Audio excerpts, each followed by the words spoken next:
यद भद्रम तन्ना आसु। जो श्रेष्ठ है वो चारों तरफ से हमारे विचारों के भीतर प्रतिष्ठित हो, इस प्रकार का संदेश वेद ने दिया।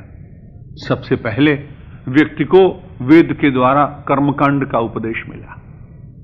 मानव बिना प्रार्थना के कुछ प्राप्त नहीं कर सकता है, इसलिए ऋग्वेद के अनेक मंत्रों में उषा की, चंद्र की, सूर्य की, प्रकृति की वंदना की गई और प्रथम देवता हम सब लोगों ने उनको स्वीकार किया जिनके द्वारा जीवन चलता है।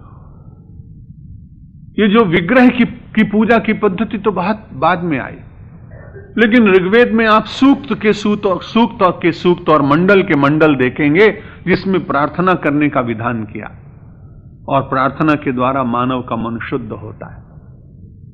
मुझे तो ऐसा लगता है कि प्रार्थना परमेश्वर से जोड़ने के लिए एक तार का काम करती है।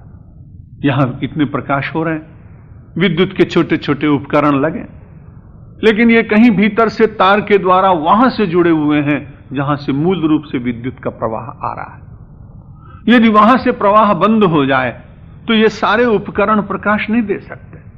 ठीक इसी प्रकार से वेद ने सबसे पहले ऋग्वेद के द्वारा प्रार्थनाएं कराकर प्रत्येक मानव को अपने बल्ब को प्रकाशित करने के लिए, परमात्मा रूपी पावर हाउस से जोड़ने के लिए प्रार्थना रूपी तार प्रदान की। जो लोग प्रार्थना करते हैं उनका अनुभव है कि उन्हें बड़ी शक्ति भीतर से मिलती है। वो कभी अपने को अकेला अनुभव नहीं करते। हमारे जैसे सामान्य साधुओं का भी ये विश्वास रहा, बहुत छोटी आयु में साधु हुआ, कभी ऐसा लगा नहीं कि मैं अकेला हूं। निरंतर उस प्रार्थना के बल से ऐसा लगता है कि विश्वंभर तो मेरे साथ है। जगदीश्वर सर्वशक्तिमान, संपूर्ण कला का केंद्र, संपूर्ण ज्ञान का केंद्र, संपूर्ण शक्ति का केंद्र, और यदि मैं उससे जुड़ा हूं तो वो परमात्मा मुझे जितना मुझे आवश्यक है उतना तो जरूर देगा। और पूरी कृपा भगवान की मिल जाए ऐसा कभी मांगना भी नहीं भाई। मैं तो ऐसा मानता हूं कि पूरी कृपा भगवान करे तो उस पूरी कृपा को सहन करने की मेरे भीतर शक्ति है क्या। एक दिन मैं गंगा जी पे गया, जब भी समय मिलता है, मेरी मातृबुद्धि है इसलिए जाते ही सबसे पहले मैं चाहे माघ का महीना हो और चाहे कोई, तो खूब गोते लगाता हूं। एक आदमी बैठा रहता और जब मुझे देखता तो मेरे प्रति उसकी कुछ सात्विक ईर्ष्या होती और मुझे उसकी आंखों में दिखाई पड़ता। मैं कहा भाई तुम जब भी मैं कभी आता हूं तुम उतने प्रेम से मुझसे नहीं बोलते हो। उसने कहा मुझे सचमुच आपके प्रति बड़ी ईर्ष्या है कि मैं भी गंगा तट पर रहता हूं, आप भी गंगा तट पर रहे। 20 वर्ष से मैं देख रहा हूं मेरी तो 2 कमरे नहीं बन पाए और तुम्हारे इतने बड़े सब भगवान ने बना दिए, और आप गंगा जी के ऊपर बड़ी श्रद्धा करते हो। मैंने कहा तो भाई ईर्ष्या मत करो, ये तो प्रारब्ध का भी खेल होता है, पर आप चाहते क्या हो। उन्होंने कहा गंगा जी की मेरे ऊपर कृपा नहीं। मैंने कहा तब तो मैं आज जरूर माता से कहूंगा, तुम मानते हो कि मेरे ऊपर उनकी कृपा ज्यादा है तो मेरी बात भी तो सुनेंगी वो।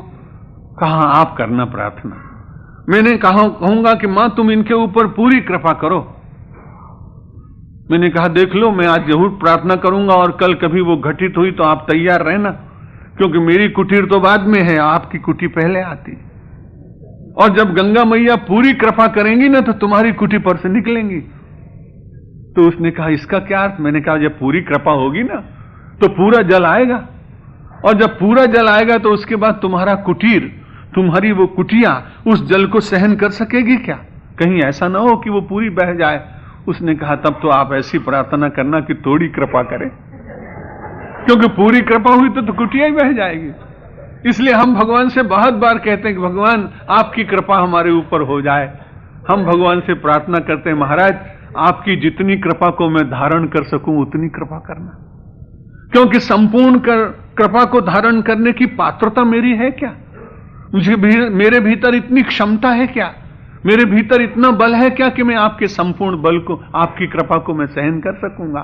इसलिए भगवान की जितनी जितनी कृपा हो उतने में ही प्रार्थना तो जरूर करना, लेकिन अपनी क्षमता भी बढ़ाने का प्रयत्न करना पड़े। उतनी साधना, उतनी तपश्चर्या, उतना आत्मविश्वास, ये सब कुछ ना हो तो भगवान की संपूर्ण कृपा को झेलना ये साधारण कार्य नहीं।